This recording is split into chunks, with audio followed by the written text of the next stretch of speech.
नमस्कार, आपण पाहत आहे भांडा फोड न्यूज. एका दमात भ्रष्टाचारी कोमात.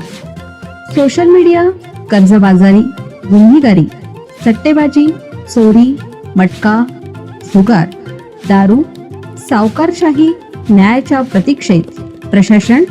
भांडाफोड न्यूज. एका दमात भ्रष्टाचारी कोमात. डॉक्टर व्हायचं स्वप्न. एकुलते एक अथर्वला 12वीत कमी गुण मिळाले अन उचललं टोकाचं पाऊल.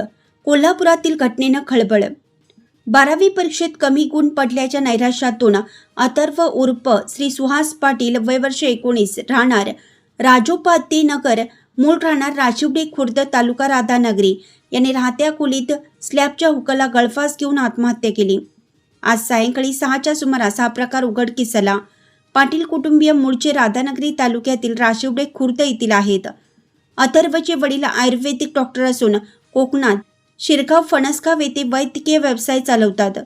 अथर्वला 12वी मध्ये अधिक गुण पडतील अशी अपेक्षा होती, पण आज ऑनलाईन निकाल पाहिल्यानंतर कमी गुण पडल्याचं पाहून तो नाराज झाला. दुपारी त्याने स्वतःच्या खोलीत जाऊन स्लॅबला गळफास घेतला. 6 वाजण्याच्या सुमारास कुटुंबियांनी त्याच्या खोलीत जाऊन पाहिलं असता गळफास घेतल्याचं दिसून आलं.